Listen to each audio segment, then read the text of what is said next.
You wake with a jolt, not to the gentle insistence of an alarm clock or the glow of a phone screen, but to the dim gray of pre-dawn filtering faintly through thin curtains that do little to block out the cold. The year, though you scarcely believe it, is 1867, and the place is rural England, far from the soot-clogged bustle of London or Manchester, yet still firmly tethered to the empire's insatiable hunger for bread, meat, and milk. You are a farmer now, or rather a farm laborer, for land ownership in this time belongs mostly to wealthy gentry and landlords. Your job is simple in word but grueling in reality. Feed a nation that never seems to sleep or stop growing. It is 4:30 in the morning, and the day's work has already begun in every other cottage dotting the frosted fields. You've only just awoken, sprawled awkwardly on a straw-stuffed mattress that crackles faintly each time you move. The stuffing is lumpy and uneven, and in the damp of winter the straw takes on a musty smell, heavy and sour. A thin blanket covers you, patched and threadbare, little defense against the icy air that seeps through cracks in the wooden walls. Your dwelling is modest even by the standards of the age. A 2-up, 2-down cottage, 2 cramped rooms on the ground floor and 2 smaller chambers above. The walls are uneven, the windows rattle with each breath of wind, and several panes are patched with scraps of oiled paper where the glass has cracked. When rain falls, and in England it falls often, the roof above leaks in steady, miserable drips. Sometimes you wake to find the floor beneath you damp, the cold earth sucking heat from your body as surely as a winter draft. This is no polished hardwood or fitted carpet. It is packed dirt, uneven, occasionally muddy, and always cold to the touch. You swing your feet down into the chill, pull on your rough woolen clothes, and immediately the itch begins. This is no soft cotton jersey or machine-treated wool of your own century, but coarse homespun, minimally processed, and designed with utility rather than comfort in mind. The shirt scratches at your shoulders, the trousers, patched upon patches, tug at your legs. Clothing is costly, so dear in fact, that each garment is mended and remended until barely an inch of original fabric remains. To be well-dressed is not a matter of style but of survival, and threadbare though they are, these clothes are among your most valued possessions. You move to the hearth, where a small coal fire smolders weakly in the grate, reduced to ash and faint red embers overnight. It is the heart of the house, the one source of warmth, the engine of every meal, the means to heat water for washing or scrubbing. Without fire, the day is impossible. You coax the embers back to life with careful breath, feeding them slivers of wood and finally a few small lumps of coal, precious fuel bought with hard-earned pennies. Slowly, grudgingly, flames lick upward, and the faintest hint of heat touches your numbed fingers. Your breath clouds in the air. Breakfast is next, though breakfast is a word that belongs more to comfort than to reality. There is no tea steaming in a cup, no rich coffee to jolt your senses awake. Those luxuries belong to the wealthier classes. On the farm laborer's table there is a thin porridge made of flour and water, perhaps enriched by a knob of butter if fortune allows. It is heavy in the stomach, dull on the tongue, and offers calories more than pleasure. To wash it down you take a mug of small beer, weak ale brewed not for intoxication but for hydration and sustenance. The water from the well cannot always be trusted. The beer, low in alcohol and rich in calories, is the safer choice. So, yes, even at dawn you drink. The porridge sits like a stone in your belly, and with the taste of stale ale on your tongue you prepare for what comes next. The animals are waiting, and animals wait for no one. You pull on your boots, stiff leather with thin soles, long since worn down from years of wear. They offer little comfort, less warmth, and almost no protection from the damp ground. But they are all you have.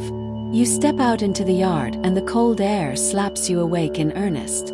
Frost glitters on every blade of grass, the first pale wash of dawn painting the horizon in bruised purples and faint golds. It is beautiful, achingly so, but beauty is a luxury you cannot pause to admire. Work calls. From the barn and sty rise the voices of animals, impatient and insistent. The cow lows heavy with milk. The chickens cluck and scratch restlessly, wings shivering in the chill. The pig grunts with hunger, its trough already empty. These animals are not pets. They are your livelihood, your insurance against hunger in lean months. The cow's milk, the hen's eggs, the pig's eventual meat.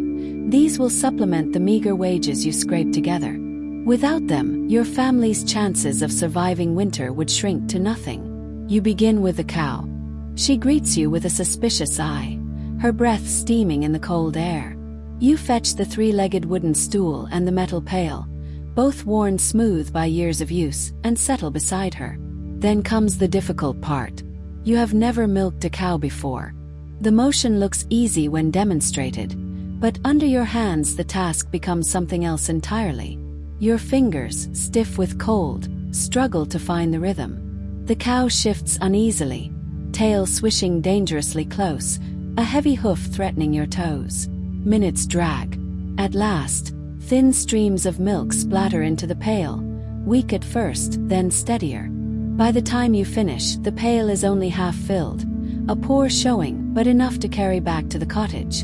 And already the sun is climbing. The first true light of dawn spreads over the frosted fields, painting hedgerows and distant cottages in hues of pink and gold. For a moment the land looks timeless, like a painting in oils, serene and eternal. But there is no time to stand in wonder. The work has only just begun.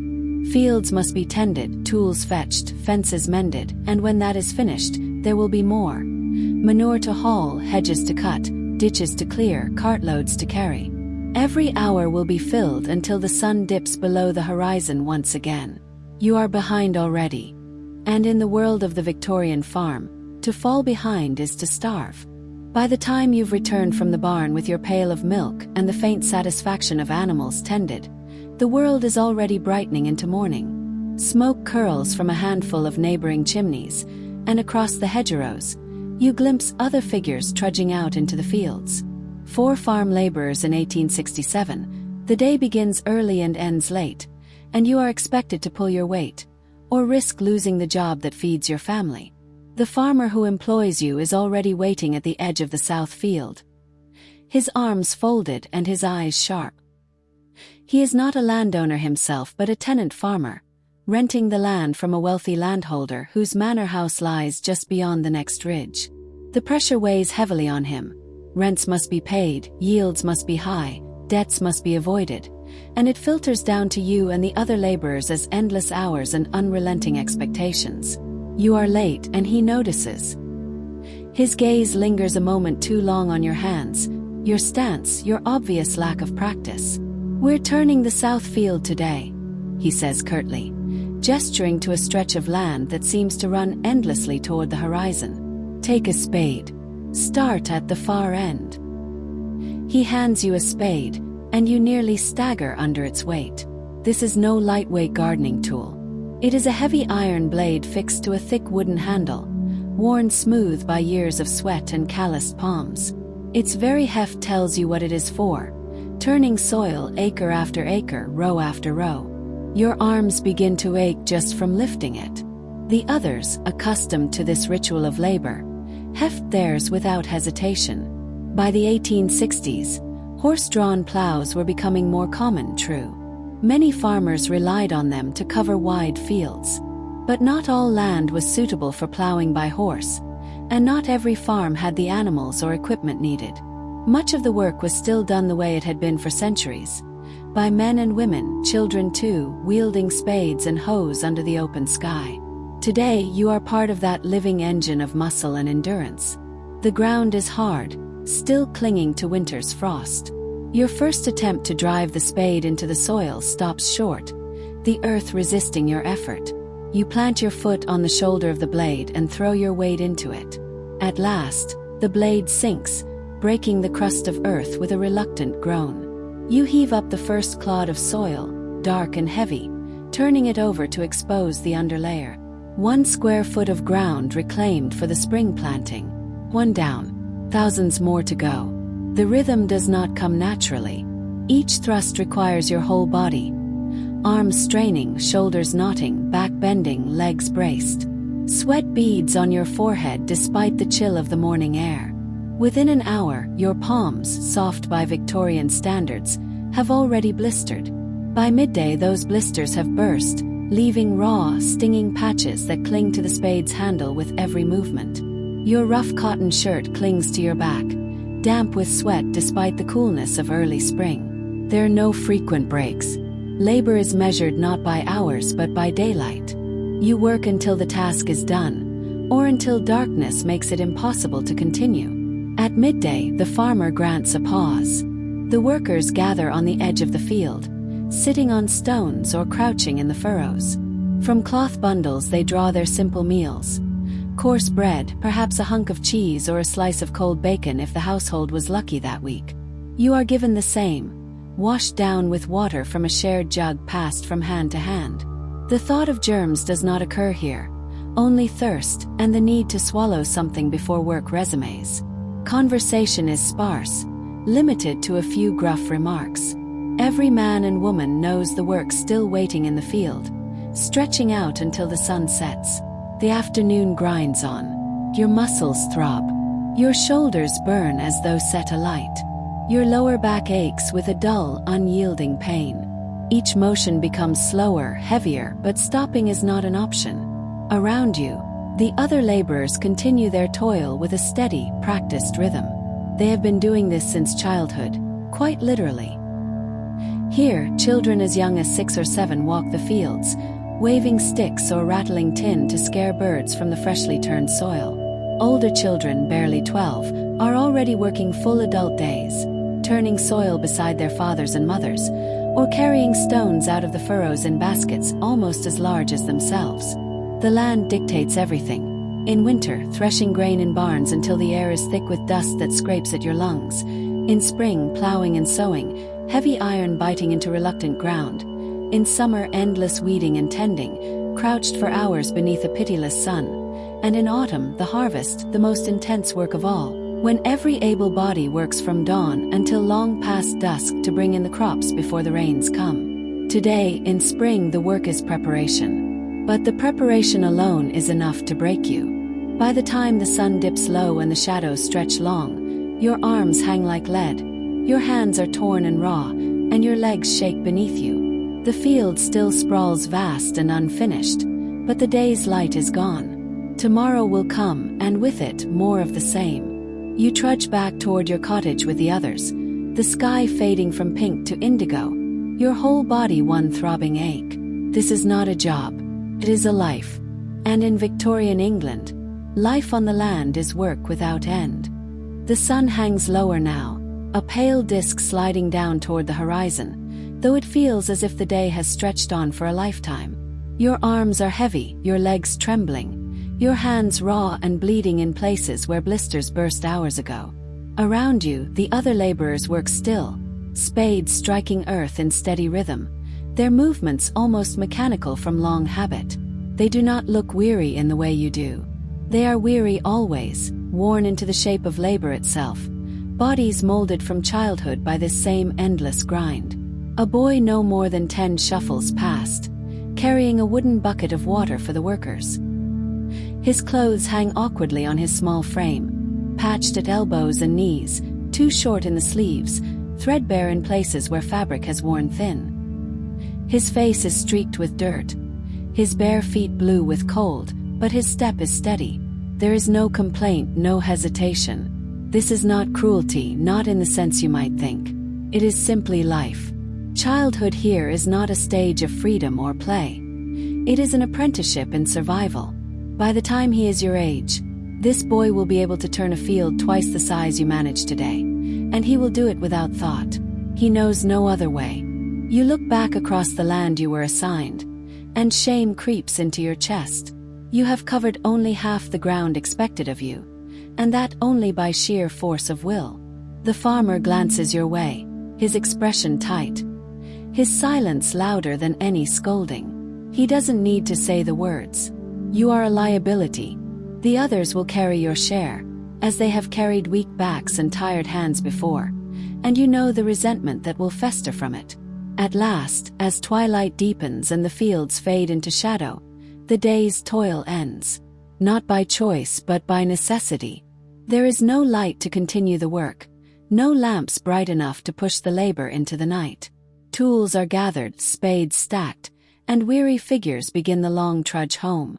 Each step back toward the cottages is an effort, the ache of your body sinking deeper with every movement. Your modern muscles, untrained, uncalloused, unprepared, scream louder than they ever have. And this, you realize, has been only one day.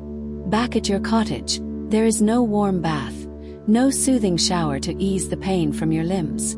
At best, there is a basin of cold water in which you rinse the dirt from your face and hands, the icy shock of it doing more to wake you than to cleanse. The grime in your pores, the sweat dried into your shirt, the sting of raw palms, these will remain. The evening meal is plain, but welcome nonetheless. Boiled potatoes, perhaps cabbage from last year's garden, and if fortune smiles, a small scrap of salt pork or bacon to lend flavor. Meat is a rare visitor on the weekday table, often saved for Sundays or special occasions, and every bite is precious. Calories matter more than taste, and there are never quite enough of them. Without the chickens, the cow, the pig in the sty, and the meager patch of garden outside, your family would hover constantly on the brink of hunger.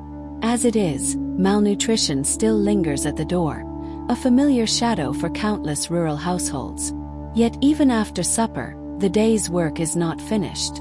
There are evening chores to attend, animals to feed once more, wood to chop for tomorrow's fire, water to fetch from the well, boots to dry by the hearth.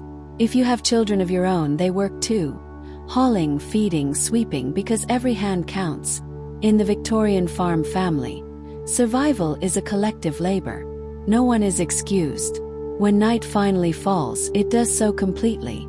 There is no gentle glow of streetlights, no switch to banish the dark. At best, you have a single candle, or perhaps an oil lamp if money has been spared. Its faint yellow flame pushes back only a small circle of shadow. Reading, should you even be literate, is a strain. Most give up such pursuits quickly, conserving the candle's life, saving the oil for another night. Activity slows, silence grows, and soon there is nothing left but to surrender to exhaustion. You collapse onto your bed, straw-stuffed and lumpy, the coarse ticking crackling beneath you as you shift. The blanket is heavy but thin, and offers little warmth against the damp air that seeps through the walls. In the coldest weather, you might share this bed with family, even with small livestock, anything to keep warm. Sleep comes, yes, but not in comfort. Your back protests the uneven mattress, your hands throb in the darkness, every muscle sings with pain. And yet, lying there, it is not just the ache of your body that weighs on you. It is the realization of how vast the gulf is between your modern life and this one. No machines to ease the burden, no comforts to soften the edges, no time that is truly your own. Only work, from first light to last, day after day, season after season. For the Victorian farm laborer, life itself is labor, and tomorrow will be no different. It is the relentlessness that presses down on you most heavily. The weight of knowing that tomorrow will demand the same sweat, the same aching muscles, the same endless hours bent over soil or tending animals. And the day after that, and the day after still. There are no weekends to anticipate, no safety net of paid leave, no kindly voice suggesting you take a rest. Here, if you do not work, you do not eat. The land is both provider and tyrant, and your body has no say in the matter. For the Victorian farm laborer, life follows an unforgiving rhythm. 6 full days of toil, with only Sunday spared as a day of rest. Even then, rest is relative. The animals must still be fed, the fire tended, the cottage kept. On Sunday mornings, families gather in their best patched clothes to walk stiffly to the parish church, their bodies sore but their minds compelled by duty, habit, and faith. The sermon may speak of providence, but behind each bowed head lingers the reality that Monday will come, and with it, another cycle of ceaseless labor. Holidays are rare and fleeting. A few are tied to religious observances: Christmas, Easter, Whitsun. Others belong to the rhythm of the land itself, most notably the harvest celebrations, brief moments of relief and merriment after weeks of frantic, back-breaking work to bring the crops in before the rains. These days of laughter and song are treasured, precisely because they are so few. The rest of the year, life offers little reprieve. And what of illness? In your modern life, You would treat a blister with ointment and a bandage, a cold with rest and medicine. Here such luxuries do not exist. The angry red welts on your palms, opened and raw from the spade, are a danger as real as hunger. A simple infection could fester, turning a hand useless, or worse, spreading until it consumes you. A cough caught in winter might deepen into pneumonia. A fall from a hayloft could break a bone that never heals properly, condemning you to a lifetime of weakness and dependence. There are no antibiotics, no emergency rooms, no health insurance, no doctors within easy reach, and certainly no physiotherapy to coax injured limbs back to strength. Illness here is not a setback. It is a threat to survival. The cottage grows colder as night settles in. The fire burns low, the coal and wood too precious to squander. Shadows stretch long across the uneven walls, where cracks let in drafts and perhaps the scuttle of unwelcome companions. Mice are common, bedbugs more so. Tiny tormentors in the straw mattress that prickle and bite as you shift. Sleep is not the deep, restorative slumber you once knew, but a patchwork of dozing and waking, your body too tired to resist unconsciousness, too uncomfortable to rest fully. And yet dawn always returns. The faint gray glow seeps once more into the window, and with it, the endless summons to rise, dress in the same coarse clothes, and begin again. This is not a nightmare you wake from. This is simply life. Worse still, the uncertainties of farming lurk beyond your control. A late frost can kill seedlings in a single night. Too much rain can rot crops where they stand. Too little, and the soil dries to dust. Animal disease can sweep through a sty or byre, wiping out livestock that represented months, even years of investment. Wages, already meager, can shrink further if the harvest fails. And even if your employer scrapes through a bad year, the landowner might not. One decision from above, a rent increase, a shift to sheep grazing, or a conversion to more profitable crops, could leave entire families without work or shelter. By the late Victorian era, the countryside itself was changing. Agriculture was slipping into decline. Cheap imported grain from America and beyond undercut British farmers, flooding markets with wheat at prices no local grower could match. Mechanization, steam ploughs, threshing machines, reapers, promised efficiency but displaced countless hands. The commons, once shared land for grazing animals and gathering fuel, had long been enclosed, pushing the rural poor off lands they had relied on for generations. Slowly, steadily, the people of the countryside began to drift into cities, lured by the possibility, only the possibility, of better wages in factories. Many traded one form of hardship for another. And yet, through all of this, farming remained the backbone of English society. Without the sweat of men, women, and even children in the fields, the booming industrial towns would have gone hungry. Without bread, meat, and milk, the engines of the empire would have sputtered. The Industrial Revolution itself, steamships, railways, mills, telegraphs, stood on the foundation laid by the farmers who bent their backs in the fields. As you lie once more in your straw-filled bed, body screaming from exertion, a deeper realization settles over you. It is not simply the physical pain that marks the gap between your world and theirs. It is the very fabric of existence, a different relationship to time, to work, to comfort, to survival. The life of the Victorian farm laborer was not an unfortunate chapter in history. It was the daily reality for millions. And though they left little record of their voices, their strength, resilience, and unyielding endurance shaped the world you inhabit today. Every loaf of bread, every labor-saving device, every expectation of comfort and leisure owes something to those who endured a life of hardship you can scarcely imagine. So why would you struggle to last even a single day as a Victorian farmer? It isn't just the aching muscles or the hunger or the cold. It's the sheer constancy of survival. A life where there is no pause button, no escape hatch, no reprieve. Only the turning of the seasons, the demands of the land, and the knowledge that to falter is to fall behind. Modern life has insulated us from the raw realities our ancestors faced daily. The calluses of both body and spirit, forged through relentless labor, are largely absent in us.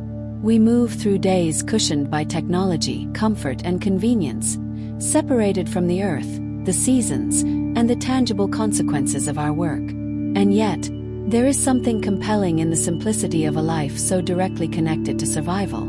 Victorian farming demanded effort, endurance, and skill, but it also offered an intimate understanding of the land, a measure of mastery over the immediate world, and a sense of purpose that our abstracted modern lives rarely provide. Outside, the stars wheel overhead, the same ones that guided farmers long before electric lights dimmed their brilliance. The cottage is quiet, the fire reduced to embers glowing faintly in the hearth. In this twilight moment between wakefulness and dreams, the vast gulf of centuries feels almost intimate. The experiences of work, exhaustion, and satisfaction, the sweat, the hunger, the reward of a meal earned, remain surprisingly familiar across time, even if the conditions differ dramatically. You breathe deeply, aware that tomorrow, unlike your Victorian counterpart, you will wake in a world full of options, luxuries, and safety that they could scarcely imagine. But dawn arrives swiftly. The faint glow of morning sun slips through the small window, signaling the start of another day in your Victorian farming life. Every muscle still aches from yesterday's toil.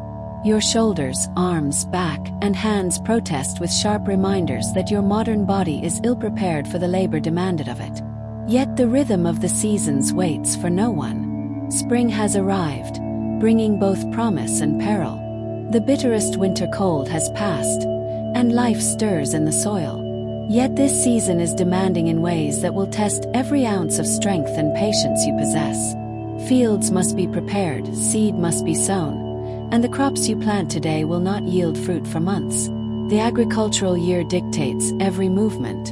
Winter is for repair and maintenance, summer for tending and weeding, autumn for the exhausting harvest, and spring, the season before you now, is a period of preparation.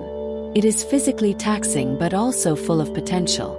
The soil is warming, fertile, and waiting for the careful touch of spade and hand. The air carries the earthy scent of damp earth under the growing sun. Each inhalation is a reminder that the land itself is alive, responsive, and demanding. Before any work can begin, the animals must be tended. They are more than food or income. They are companions and co-workers, each with a personality, each named and recognized by the household. In the barn, your cow Daisy greets you with a soft low, her eyes patient and familiar despite your clumsiness. Yesterday's blisters roar in your hands, a reminder of your inexperience, but today you move with slightly more confidence. Fingers stiff, back aching. You kneel on the three-legged stool and begin the morning milking. The rhythm is awkward at first, the milk dribbling unevenly, but slowly you find the flow. Every drop matters. Milk is sustenance for your family, a potential commodity at the market, and a tangible result of effort, skill, and care. The chickens cluck impatiently nearby, reminding you of their daily needs: grain, water, and the careful collection of eggs. The pig snuffles in its sty, waiting for scraps that form part of a modest but essential diet. Your hands ache, your back complains, but the work has purpose. Every movement has consequence, every small victory, the filling of the pail, the gathering of eggs, tangibly impacts your family's survival. The modern contrast is striking. Today, most of us work in offices or behind screens, disconnected from the immediate results of our labor. A spreadsheet completed or an email sent rarely yields something as direct as a pail of milk or a basket of eggs.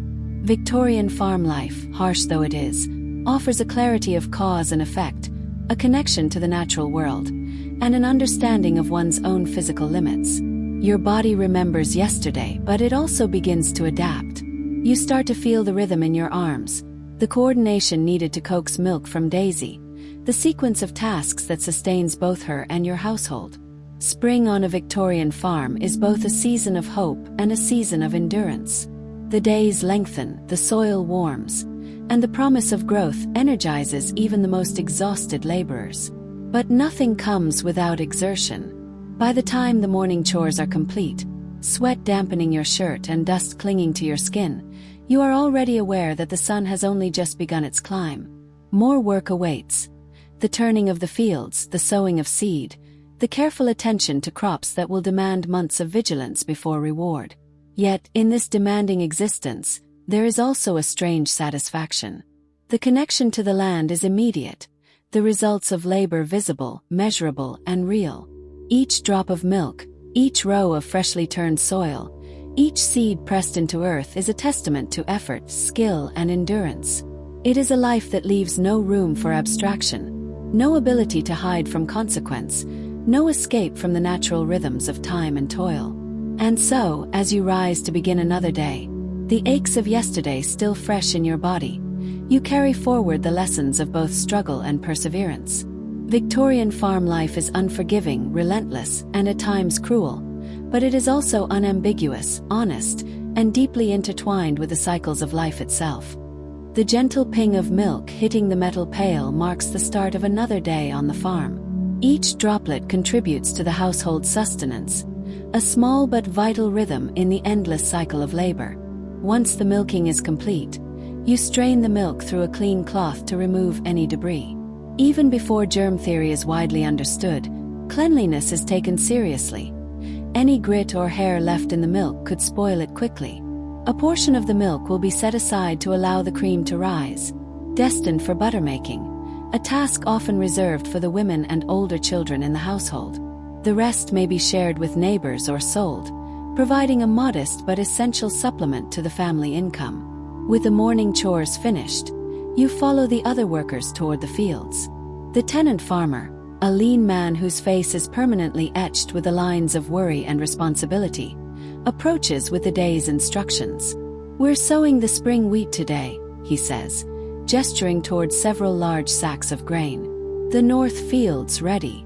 Spring sowing is critical.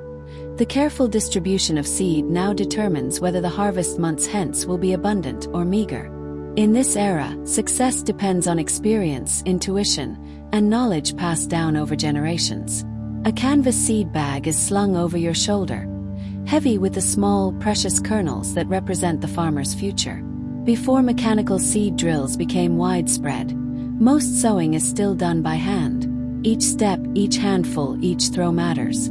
You watch Thomas, an older worker whose movements are fluid and practiced. Step, reach, toss. Step, reach, toss.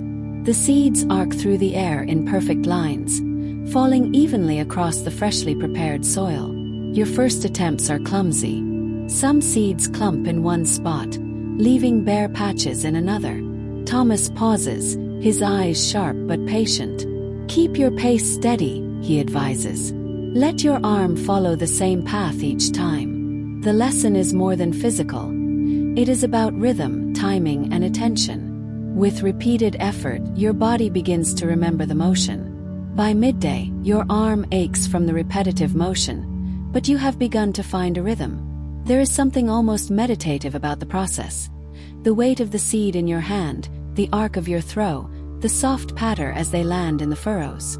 Behind the seed broadcasters come the workers with harrows, large rake-like implements drawn by horses that cover the seed with soil. This partnership of man and beast is essential to Victorian agriculture. The horses, powerful draft animals, often Clydesdales or equally broad-chested breeds, move like living pillars, their muscles rippling under the strain of pulling the heavy iron harrow. Working alongside them demands trust and skill. Drivers talk to their horses constantly, using clicks, whistles, and a specialized vocabulary developed over centuries. G signals a turn to the right. Another word directs left. The animals respond with trained precision, but they are sensitive creatures. Mistakes in handling can undo hours of work or, worse, injure both man and horse. The horse's breath clouds in the cool spring air, rising in misty puffs as they strain against their harnesses. The harrow scrapes and rattles over the soil, bouncing lightly on clods, ensuring the seed is adequately covered and protected from hungry birds circling above. Every element of the process, human, animal, and tool, must work in concert. Misstep, and the harvest suffers. Meanwhile, much of the women's labor occurs in parallel, equally vital though less visible in historical records. They churn butter from the milk set aside earlier, bake bread from the flour that arrived last week, and tend to the household garden, ensuring vegetables supplement the diet. Children may carry water, gather eggs, or help feed the animals. The farm functions as an interconnected system, every member contributing to survival. In the Victorian era, gendered and generational divisions of labor are strictly observed, but every role is critical. By the time you pause for a brief respite, the field is alive with motion. Men broadcasting seed, horses drawing harrows, women and children performing essential work near the cottages. The sun climbs higher, warming the soil and the sweat-soaked clothing on your back. You breathe in the scent of turned earth, the sharp tang of fresh greenery, and the faint musk of horses nearby. Every sound, every smell, every physical exertion is a reminder that this is life intertwined with the land. Each task, no matter how small, contributes directly to the survival of the household, the productivity of the farm, and the broader sustenance of the community. And yet, for all its hardship, there is a profound satisfaction in the day's rhythm. Work is honest, tangible, and immediate. Each handful of seed thrown, each stroke of the harrow, each chore completed has a visible and measurable impact. For the Victorian farmer, the labor itself is inseparable from survival, identity, and purpose. Inside the farmhouse and cottage, the farmer's wife, daughters, and female workers keep the household and farm running in a constant cycle of labor.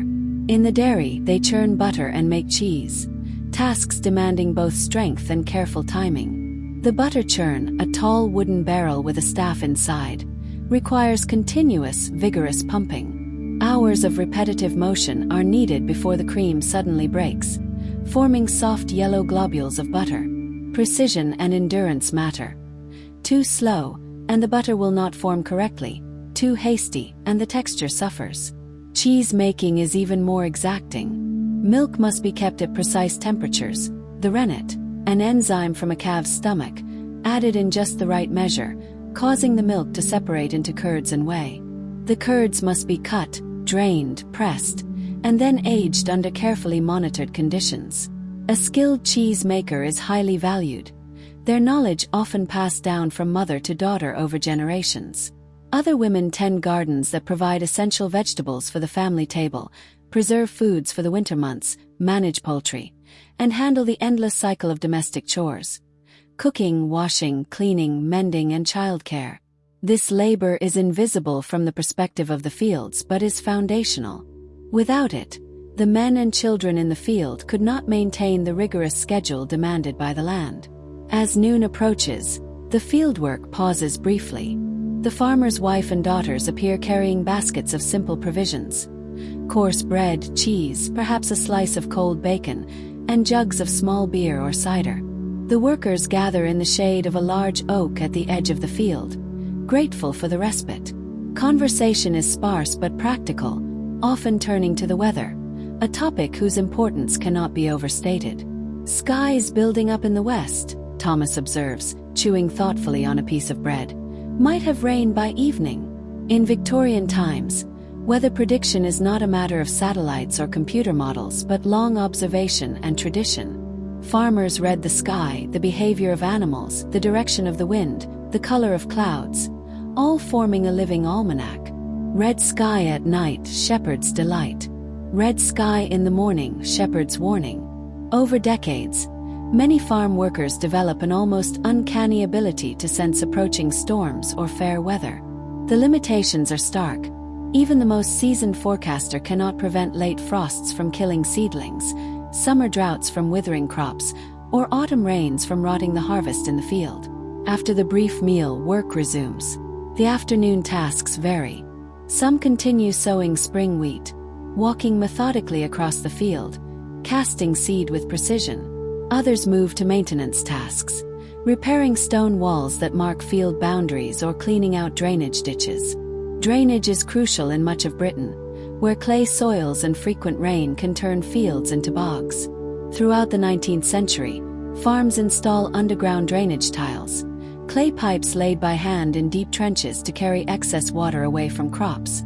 The work is grueling: digging, laying pipes, and covering them again, all by human strength.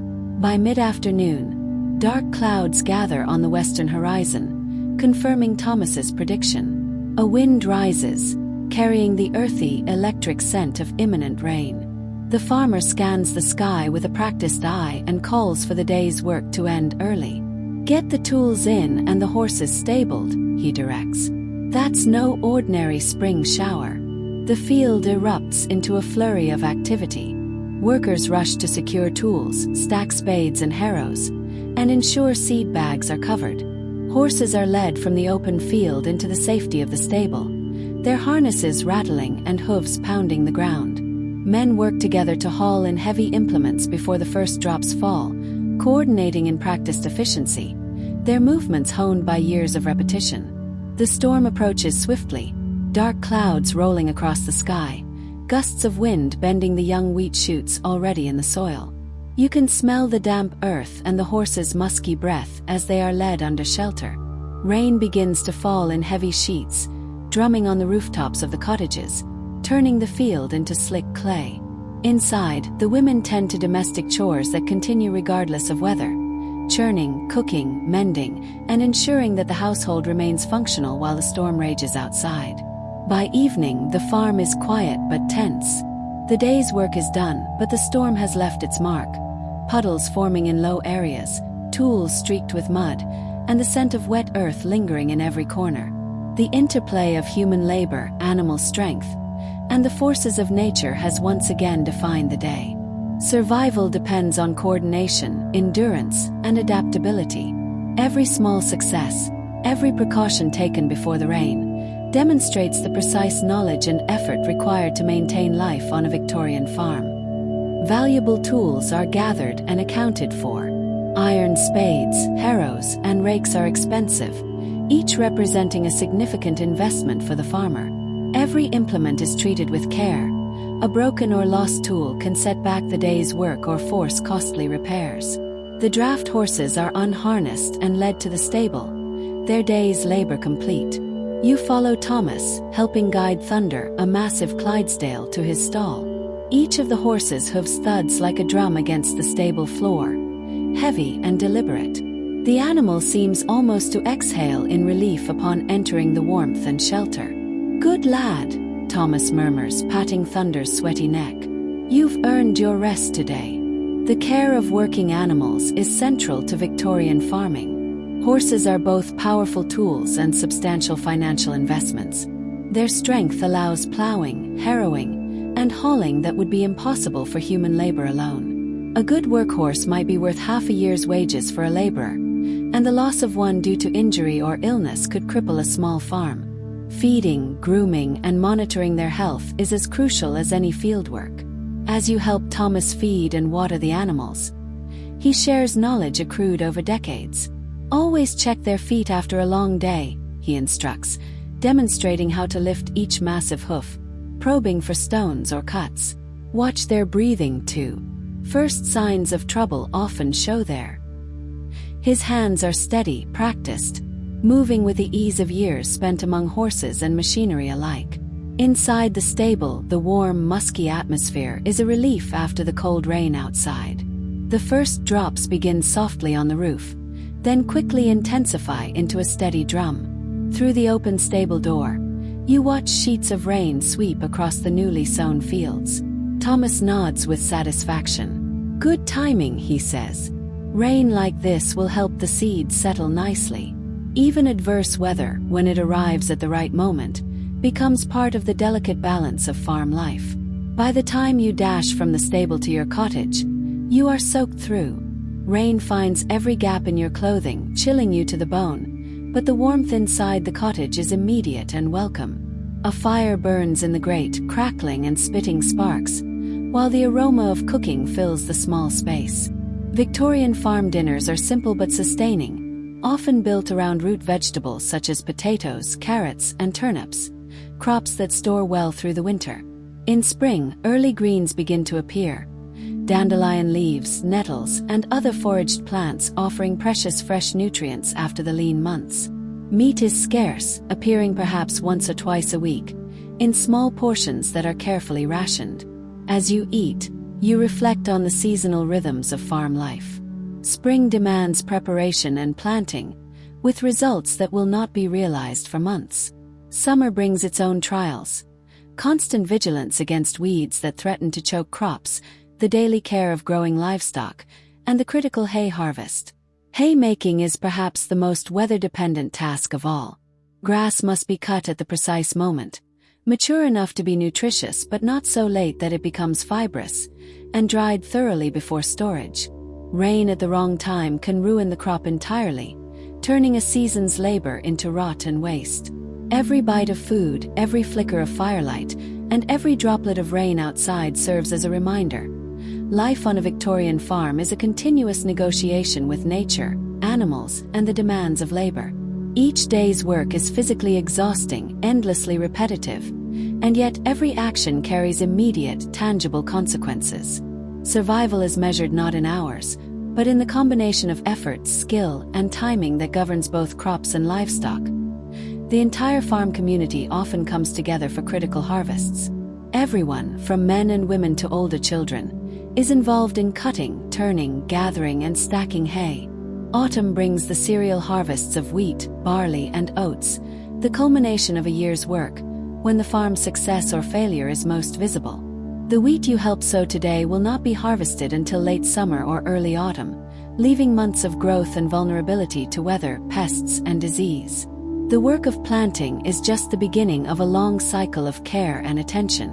Winter, which you have just emerged from, is a season of maintenance rather than growth. Tools and buildings must be repaired, livestock cared for, and preserved foods prepared to sustain humans and animals until spring returns. It is also a time when farm laborers are most vulnerable, as fewer hands are needed and employment can be scarce. Even so, life continues, governed by the rhythms of the farm rather than the convenience of modern schedules. The rain continues to drum on the cottage roof as evening deepens into night. Inside, there is comfort despite the storm's intensity, though the roof leaks in several places, requiring strategically placed buckets to catch the drips. Your damp clothes hang near the fire to dry, ready for tomorrow's labor. Before sleep can claim you, there is one final task: checking on the animals. Bundling up against the rain, you dash to the small barn where the cow, chickens, and other livestock are sheltered. All seems well. The animals are dry and secure, untroubled by the storm. This constant care of livestock is a defining feature of Victorian farm life. Animals cannot be neglected regardless of human convenience or weather conditions. Feeding, watering, and tending to their well-being multiple times a day creates a rhythm that structures the farmer's life, binding every moment to their needs. Their survival, and by extension the household's, depends on it. Morning dawns clear and fresh. The world has been washed clean by the night's rain, and the air carries the scent of damp earth and growing vegetation. Spring asserts itself confidently after the shower. In the fields, puddles reflect the blue sky, but most of the rain has been absorbed into the soil, a good sign for the newly planted seeds. Today, the farmer directs you to potato planting, another crucial spring activity. Potatoes were increasingly vital in Victorian agriculture, offering a nutritious, filling crop that produced more food per acre than grain. For farm laborers, potatoes often form the backbone of the diet, their versatility and storage life making them invaluable. The planting process requires teamwork and precision. One person digs trenches with a special plough, while others follow behind, dropping seed potatoes at regular intervals. A third group covers them with soil, forming the raised ridges characteristic of potato fields. Attention to spacing and depth is essential.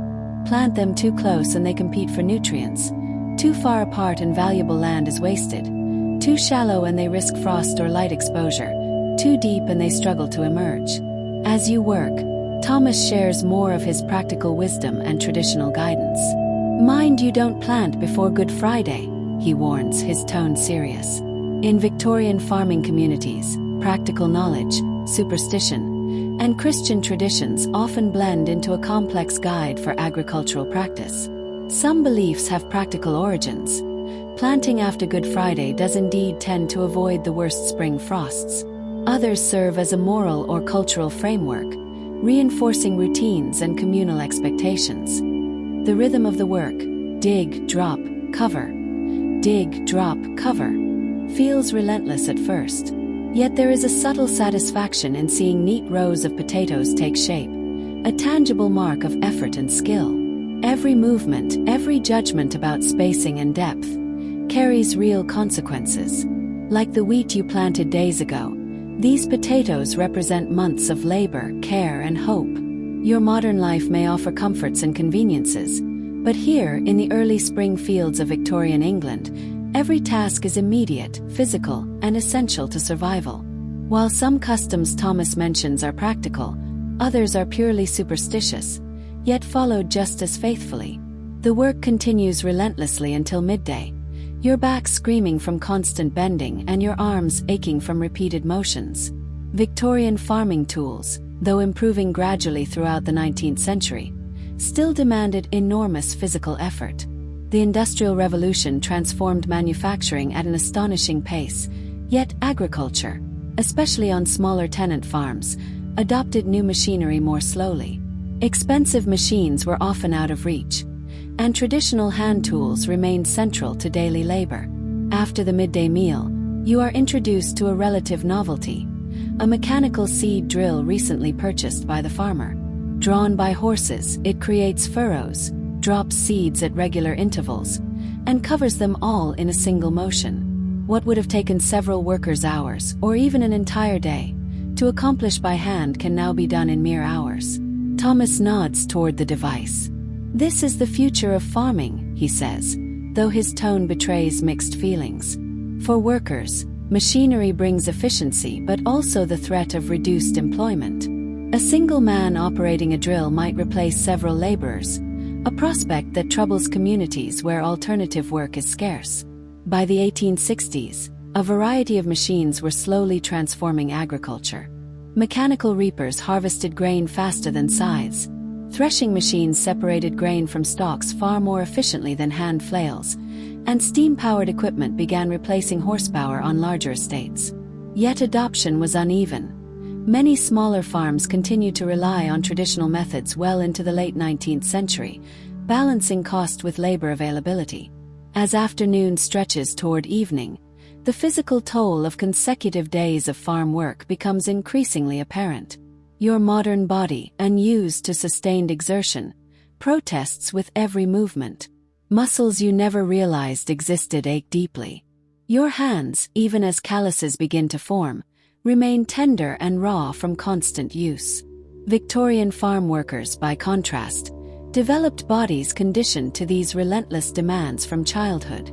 Broad shoulders and strong backs were built for plowing. Nimble fingers mastered delicate tasks like milking, shearing, or sowing seed. Endurance allowed them to labor 12-hour days throughout the growing season, with a rhythm of work dictated by sun, soil, and animal needs rather than the clock.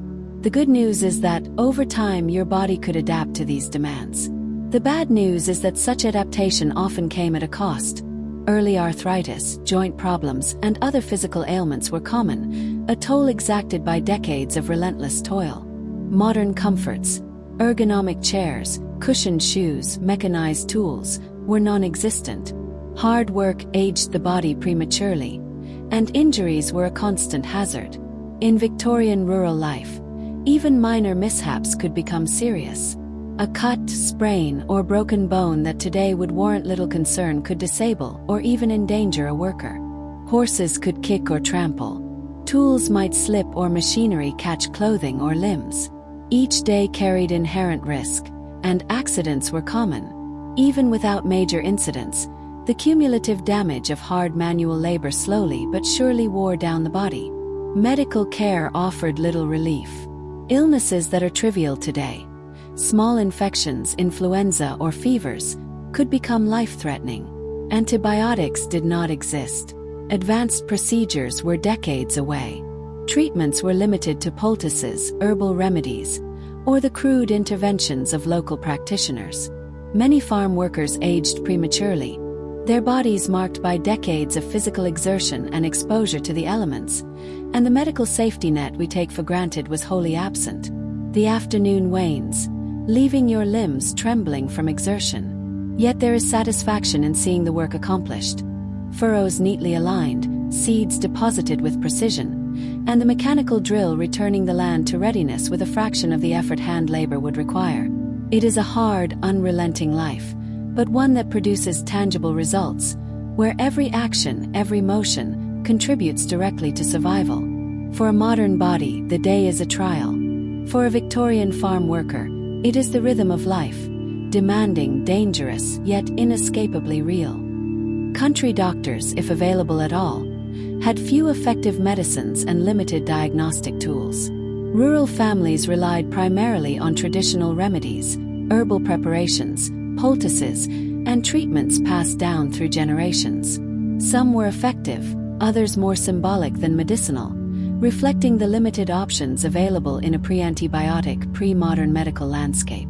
Minor injuries or illnesses that today would be trivial could be dangerous, and even common ailments sometimes carried serious consequences. As the evening settles in, another facet of Victorian farm life emerges: the social connections that bound rural communities together. One of the laborers mentions that the blacksmith's forge will be open late tonight, and that several farmers will be gathering there. The village blacksmith is indispensable to agricultural life. He crafts and repairs essential metal tools and implements, but his forge also functions as an informal community hub, a place to exchange news, negotiate labor, and strengthen social bonds. The forge glows with orange light as you approach, the rhythmic clanging of hammer on anvil audible from some distance. Inside, the heat from the fire creates a welcome respite from the cool spring evening. Several local farmers and workers are already gathered, perched on makeshift seats or leaning casually against walls, their conversations punctuated by the occasional hiss of cooling metal. These gatherings serve multiple practical and social purposes. Farmers and laborers exchange practical information. Weather observations, reports of crop conditions, warnings of livestock disease, employment opportunities, or arrangements for upcoming busy periods. Most importantly, they foster connection and community in an era before electronic communications, newspapers in remote villages, or mass media. The discussions touch on local concerns: a neighboring farmer struggling after a poor harvest, speculation about market prices for the coming season, and new techniques being tested on larger estates miles away. Occasionally, politics enters the conversation, particularly the impact of cheap imported grain from America. Economic pressures like these were reshaping British agriculture. The repeal of the Corn Laws in 1846 removed tariff protections, opening the market to foreign competition. Steamships brought cheap grain across the Atlantic, flooding British markets at prices local farmers could not match. In response, many farmers shifted from grain production to livestock and dairy, while others experimented with new methods and tools to improve efficiency. As the evening wears on, the blacksmith finishes repairing a broken plowshare, plunging the glowing metal into water with a sharp hiss. The conversation drifts to lighter topics: a recounted cricket match, plans for upcoming May Day celebrations, and gentle teasing among longtime friends. The dialect and local expressions peppering the speech stand out. In Victorian rural communities, vocabulary often reflected regional isolation. The same implement might have completely different names in Kent versus Yorkshire, preserving centuries-old local traditions before transportation and communication began to homogenize language. Eventually, the night grows late. One by one, the farmers and laborers drift homeward, aware that dawn will bring another long day of work. You make your way back to your cottage under a sky brilliant with stars, their cold light a silent witness to centuries of toil, survival, and community life. Inside, the cottage is quiet. The fire has dwindled to glowing embers. The animals settled in their stalls, and a sense of rhythm and order settles over the household. Despite exhaustion, there is a quiet satisfaction in the day's labors and the knowledge that tomorrow, the cycle begins anew. Another aspect of Victorian life becomes immediately apparent: the night itself. Without electric lighting, rural areas remain profoundly dark, the night sky unobscured by the glow of cities. Stars, constellations, and even the faint haze of the Milky Way are visible in ways now rarely seen except in the most remote locations. The cosmos stretches endlessly overhead, a silent witness to centuries of human toil. At the cottage, preparations for sleep are simple and utilitarian. You wash with water from a basin, change into night clothes that often double as undergarments, and bank the fire to maintain a small measure of warmth through the hours ahead. The rhythm of the farm day, early to rise, work with the daylight, early to bed, follows the natural patterns imposed by agricultural life rather than the artificial schedules of modern existence. You settle onto the straw mattress, the fatigue of the day quickly overcoming its discomfort. Moonlight filters through the small window, casting soft shadows across the room. Outside, the night is alive with subtle sounds.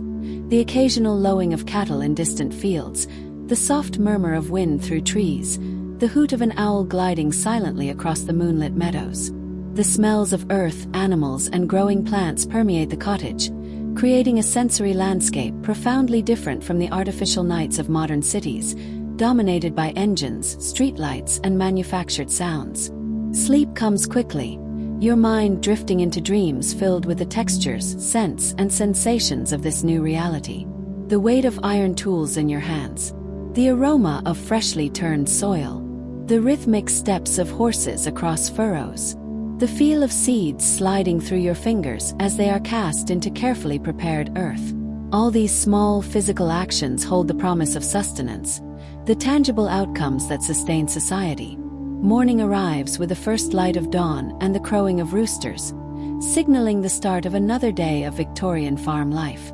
Each day may bring new tasks: potato planting, fence repair, animal tending, or mending tools and buildings. Each activity is part of the endless cycle required to maintain the farm's productivity.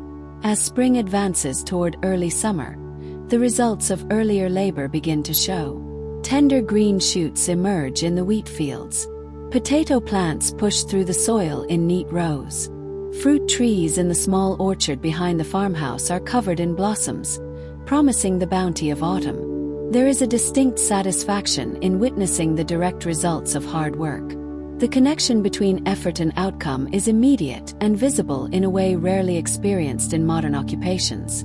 Victorian farmers constantly battled weather, pests, disease, and economic pressures, yet they could see the fruits of their labor in the thriving crops and livestock. This connection to the land and natural cycles provided meaning, purpose, and a sense of achievement. It was a satisfaction that transcended material reward and economic necessity, a feeling increasingly rare in industrial work, which separated labor from visible results and diluted the worker's sense of purpose. As you move through the tasks of this new day, your body still sore but gradually adapting to its new demands, you reflect on these deeper aspects of Victorian farm life. The physical hardship, the direct feedback from nature, the interdependence with animals and community. All of it forms a rhythm and purpose distinctly tied to survival, growth, and the continuity of rural life. In this world, labor is not abstract. It is a living, breathing force, and you are a part of it. The challenges of farm life are undeniable, but so too are the rhythms, connections, and satisfactions that define an agricultural existence, an existence increasingly giving way to the industrial future that would reshape British society, bringing both opportunities and hardships to those bound to the land and its seasons. The warm sun of early summer bathes the farmland in golden light as you step outside your cottage. Weeks have passed since your arrival in Victorian farming life, and the landscape has transformed with the advancing season. The wheat fields that were bare soil during planting now sway with knee-high green stalks, catching the sunlight in a soft shimmer. Your vegetable garden flourishes, with peas climbing their supports, potato plants spreading robust leaves, and cabbages forming tight, solid heads amid the rich, dark soil. Your own body, too, has begun a transformation. Blisters on your hands have hardened into calluses, providing some protection against the constant friction of tools and ropes. Muscles that once screamed with every movement now accept the daily labor more quietly. Though the work remains demanding beyond anything your modern body has faced, you are beginning to develop what Victorian farmers call condition, a lean, sinewy strength forged not in gyms but through consistent, purposeful toil. Today brings a new and essential task: haymaking. The sweet scent of mown grass drifts across the farm as you approach the meadow where work is already underway. Hay is critical to survival, The dried grass will sustain livestock through the winter months when fresh grazing is unavailable. It is also one of the most weather-dependent and communal activities of the farming year. "We've got 3 good days of sunshine ahead," the farmer announces with evident satisfaction. "Perfect timing for the hay harvest. Fortune with the weather is vital. Cut grass must dry thoroughly before storage. Damp hay can heat in the stacks, sometimes enough to ignite spontaneously, reducing barns and livelihoods to ashes overnight." Many a Victorian farmer lost everything to such fires, turning a season of careful labor into disaster. The haymaking process begins with cutting the grass, traditionally done with scythes. Despite the growing availability of mechanical mowers by the mid-Victorian period, many smaller farms continue to rely on these ancient hand tools. You watch Thomas and the other experienced workers swing their scythes in long, smooth arcs, curved blades slicing cleanly through the thick meadow grass with hypnotic rhythm. Scything is both art and science, requiring years to master. The mower must maintain the proper angle of the blade, a steady pace and fluid body movement, all while keeping the edge sharp enough to cut cleanly rather than tear. A skilled mower moves with an almost dance-like quality, using the whole body rather than just arm strength to drive the blade. Thomas notices your gaze and offers a scythe. "Would you like to try?" he asks, showing you how to grip the wooden handles, the nibs or snaths, positioned along the curved shaft. Your first swings are clumsy. The blade catches in the ground or schemes over the grass without cutting. "Keep your body turning smoothly," Thomas advises, demonstrating the gentle twisting motion that powers the swing. "Let the blade do the work. Don't force it." After several frustrating attempts, you begin to find the rhythm. There are brief, exhilarating moments when body and tool align perfectly, and the blade slices through the grass in a clean, satisfying arc. The smell of cut hay rises around you, mingling with the warm summer air, the buzzing of insects, and the distant lowing of cattle. In that moment, despite exhaustion and soreness, the deep satisfaction of tangible labor washes over you, the very essence of Victorian farming life, where skill, patience, and harmony with the land yield immediate, visible results. The sheaves are carefully stacked in stooks, small upright arrangements designed to shed rain and allow air to circulate, preventing spoilage. Each stook represents the combined effort of several workers, a miniature monument to skill, diligence, and cooperation. As the morning wears on, your body tires from the repetitive bending and cutting, but the rhythm of the work begins to feel familiar. Sweat runs down your back and arms, mingling with the dust and fine particles of wheat that cling to your skin and clothing. Children dart between rows, carrying bundles or helping the gatherers, learning through imitation and direct participation. Women move with practiced efficiency, tying sheaves and organizing stooks so that every inch of the field is harvested systematically. The communal aspect of Victorian farming is unmistakable here. Each person has a role, and the success of the harvest depends on their combined skill and effort. Conversation is sparse but functional, punctuated by advice, encouragement, and the occasional exclamation as a particularly stubborn stalk resists the sickle. By midday, the sun climbs high, and the heat presses down relentlessly. The farmer's wife appears with refreshments and a simple meal, recognizing the extraordinary exertion required for the harvest. Bread, cheese, and perhaps a small piece of cold meat are shared among workers, the meal eaten quickly in the shade at the field's edge. This pause is brief but vital, replenishing energy for the long afternoon ahead. After the meal, work resumes with renewed intensity. The wheat sways under your hands as you move methodically through the rows. Behind you, others lift and carry sheaves to stooks, arranging them in orderly patterns. The visual transformation of the field is striking. What was once a sea of gold now punctuated with neat stooks standing like sentinels, marking human order imposed on nature. The air is thick with the scent of cut grain and warm earth. Birds circle overhead, hoping to snatch stray kernels, while workers wave them off or chase them with light-hearted shouts. As the afternoon progresses, Thomas instructs you in the finer points of sheaf binding. Hold the stalks evenly, he says. Twist the stems tightly to secure them, but not so tightly as to damage the grain. Every sheaf matters. In Victorian rural life, meticulous attention to detail could make the difference between sufficient food for the winter and shortage. You begin to appreciate the knowledge accumulated over generations, embedded in gestures, techniques, and rhythms passed from one worker to the next. By late afternoon, fatigue is palpable across the field. Your hands ache, your back stiffens, yet the sight of hundreds of neatly arranged stooks brings a profound sense of accomplishment. The harvest is tangible proof of effort, skill, and cooperation. As you carry the last sheaf to its stook, the farmer surveys the field with satisfaction, nodding to Thomas and the crew. Returning to the cottage at dusk, your body sore but your mind alive with the day's lessons, you reflect on the vulnerability and resilience of Victorian farming life. Months of labor, dependence on the weather, risk of crop failure, and yet the reward of food, community, and survival. Inside the cottage, the evening meal is a simple affair, eaten in near silence as everyone's energy is spent. After tending the animals and stowing tools, you finally rest, your straw mattress offering modest comfort. The day ends with the same constancy that has governed life for centuries. Sleep under a starlit sky, the wind whispering through trees, animals settling in their stalls. Your dreams carry the textures, smells, and rhythms of the harvest. The weight of sheaves, the motion of the sickle, the satisfaction of a field transformed by labor. You awaken the next morning, aware that the cycle continues. More wheat to cut, more stooks to build, each day blending endurance, skill, and the enduring connection between humans, animals, and the land. The threshing process, though more mechanized than cutting and binding, still demands careful attention and coordination. Early Victorian farms might rely on hand flails, wooden implements swung rhythmically to beat the grain from the stalks, a slow, laborious method requiring considerable endurance.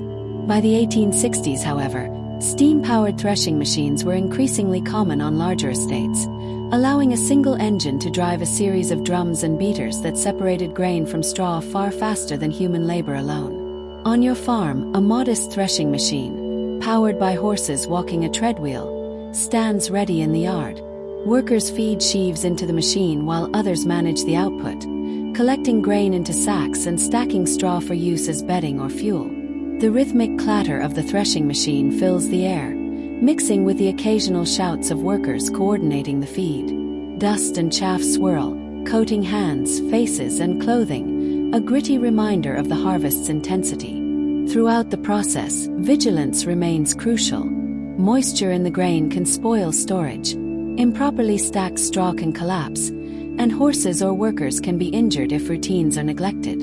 Yet despite the labor and hazards, there is a profound sense of achievement. The harvest that began months ago with sowing and tending is finally converted into usable food and fodder, tangible evidence of human effort, skill, and cooperation. Once threshing concludes, sacks of grain are transported to barns or granaries. Women and children often assist in weighing, measuring, and recording quantities, ensuring fair distribution and tracking for market sales. Surplus grain might be sold at the next market day, while enough is reserved to feed the household, livestock, and seed for the following year. Straw is carefully stored or repurposed, a versatile byproduct of the harvest. As evening falls, the farm gradually quiets. Tools are cleaned and put away, animals settled in their stalls, and the exhausted laborers gather for a final communal meal or brief social interaction before retiring for the night. The sense of cycle and continuity is palpable. Planting, tending, harvesting, threshing, each step a link in the chain connecting generations of farmers to the land. The culmination of this work provides not only sustenance but a social and psychological anchor. Success ensures survival and security. Failure, conversely, can threaten both.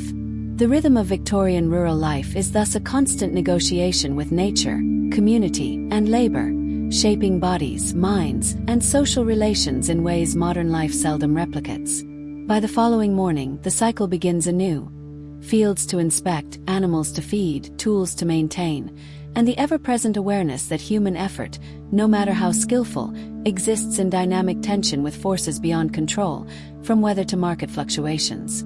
Through it all, the lessons of endurance, adaptability, and interdependence remain clear, illuminating the deep connections between humans, land, and labor that define Victorian farming life. By the time December approaches, the Victorian farm settles into its quieter, more contemplative rhythm.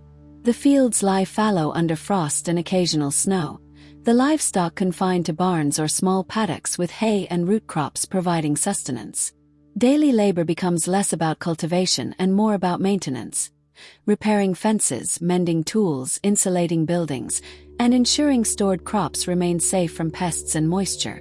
Women continue their indispensable domestic and farm tasks. They preserve vegetables and fruits for winter consumption, churn butter, make cheese, mend clothing, and tend to household hygiene. Children assist where able, carrying small loads, feeding poultry, or helping with firewood, while older ones continue learning the skills they will need in adulthood. Even in the low-intensity season, the farm operates as an interconnected ecosystem of tasks, each member contributing to overall survival. The shorter daylight hours and cold temperatures reduce the amount of outdoor labor, but the social and communal rhythms persist. Harvest suppers, Christmas gatherings, and occasional visits from traveling merchants or neighbors provide breaks from routine and opportunities to exchange news, advice, or goods. In some regions, winter fairs offered entertainment, trade, and social interaction that reinforced community cohesion even in the most isolated countryside. Livestock care remains a constant priority. Horses, cows, sheep, and pigs require daily feeding, watering, and monitoring. Winter storms or sudden freezes can pose real dangers. A neglected animal may succumb to cold, hunger, or illness. The farmer and his household are always attentive, reinforcing the understanding that survival depends on vigilance and consistent effort rather than heroic or isolated actions. This winter period also provides reflection and planning. Farmers examine the successes and failures of the past season. Which crops thrived? Which were damaged by pests, disease, or weather? Which techniques or tools proved efficient, and which need improvement? These evaluations, often shared orally among neighbors at communal gatherings, shape decisions for the coming spring and sowing cycles. By midwinter, the farm may seem still compared to the vibrant activity of summer, but the cycle of labor, knowledge, and preparation never truly stops. The physical rhythm may have softened, but the mental and practical demands remain, maintaining the farmer's deep connection to the land and its seasonal cycles. It is during this quiet season that the intergenerational transmission of agricultural wisdom, the value of patience, and the intimate understanding of nature's rhythms become most apparent, preparing the farm and its people for another year of work, growth, and survival. In this way, Victorian agricultural life was a continuous loop. Spring planting, summer tending, autumn harvesting, and winter reflection, each stage feeding directly into the next. The physical demands, communal cooperation, seasonal knowledge, and constant negotiation with unpredictable forces together defined an existence markedly different from modern industrial life, yet intimately connected to the rhythms of nature. Despite the chill, work continues without pause. The animals are your first priority. Horses, cows, sheep, and pigs require daily feeding, watering, and monitoring, even in freezing conditions. Frozen water troughs must be broken, hay and root vegetables distributed, and shelter beds checked and refreshed. The draft horses, essential for plowing and transport come spring, need careful grooming to prevent winter skin problems and ensure readiness for the more demanding months ahead. Cows must be milked, sometimes twice daily, regardless of frost or snow, or the animals risk discomfort and illness. Inside the barns and outbuildings, maintenance work dominates much of the day. Fences weakened by autumn storms are repaired, wooden gates tightened, and thatched roofs or tiles inspected for winter security. Tools and machinery are cleaned, sharpened, and oiled, readying them for spring labor. The practice of preparing equipment during the quieter months reflects an understanding that successful farming depends as much on preparation as on labor during peak seasons. Winter also emphasizes domestic work and food preservation. Vegetables stored in root cellars or pits are checked for spoilage. Fruit gathered in autumn is turned into preserves, cider, or dried for later consumption. Butter and cheese are churned and stored carefully to last until spring. These tasks are labor-intensive and require vigilance, but they are critical for survival during a time when fresh produce is scarce. The social rhythm slows but does not vanish.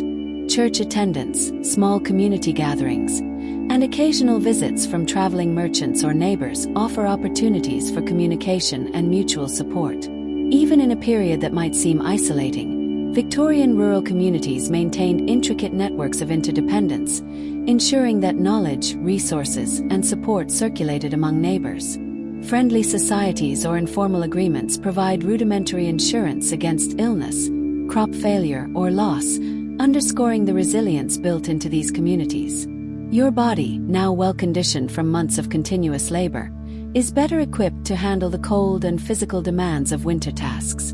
Muscles, joints, and endurance developed through long hours of planting, tending, and harvesting carry you through frost-laden mornings and chilly evenings. Yet, despite this adaptation, every day demands attention, diligence, and patience, reinforcing the Victorian farmer's intimate engagement with the natural world. By midwinter, evenings are spent by the hearth, mending clothing, preparing seed for spring, or planning the next agricultural cycle. These quiet hours offer reflection on the seasonal patterns and the interconnectedness of work, community, and survival. Even as the fields lie dormant, the farm's rhythm continues in maintenance, preparation, and vigilance, ensuring the cycle of life, labor, and renewal remains unbroken. The Victorian agricultural year, therefore, completes a full circle: spring planting, summer tending, autumn harvesting, and winter care. Each stage shapes the next, requiring embodied skill, community cooperation, and constant negotiation with unpredictable forces. Through direct experience, you come to understand how deeply seasonal rhythms structured life, and how survival and prosperity depended not just on human effort, but on the interplay of knowledge, labor, and natural cycles. Once the sheep are safely in their winter paddocks, attention turns to smaller, more vulnerable animals. Chickens and ducks must be fed grains or kitchen scraps, their water supplies refreshed and protected from freezing. Eggs collected during these winter months are carefully stored, sometimes in straw-lined boxes, providing essential protein for the household and laborers alike. With livestock secured, you help inspect and maintain the barns and outbuildings. Thatched roofs are checked for loose patches, wooden beams examined for rot, and fences reinforced where snow or wind might have caused damage. Tools used throughout the previous year, ploughs, scythes, pitchforks, and carts, are cleaned, oiled, and repaired. Maintaining equipment during winter ensures it will be ready for the spring's planting and the demanding summer tasks that follow. Inside the cottage, domestic chores continue alongside farm work. Firewood is chopped and stacked to maintain warmth. Preserved foods such as salted meats, root vegetables, and stored grains are rotated, checked, and prepared for use. Butter and cheese require careful attention to prevent spoilage. Every action in winter farming balances survival with preparation, a combination of immediate necessity and foresight for months ahead. By late afternoon, the workday winds down, though the hours remain long compared to modern standards. You assist in moving any remaining fodder from storage to feeding areas, and ensure that water troughs are clear of ice. The animals are calm and fed, barns are secure, and equipment is maintained, allowing for some rest before evening. Evenings in winter bring quiet reflection and communal social interaction. Laborers, their families, and sometimes neighbors gather indoors to share news, mend clothing, or simply enjoy warmth and conversation by the fire. Stories of past harvests, weather patterns, or practical advice for the coming season are exchanged. This oral transmission of knowledge, coupled with shared experience, forms the backbone of community resilience, ensuring skills and wisdom persist across generations. As darkness deepens, you prepare for bed, dressing warmly against the cold of unheated rooms. The quiet of winter contrasts sharply with the bustling activity of planting or harvest seasons, yet it is no less essential. The survival and efficiency of the farm depend on this careful, steady work.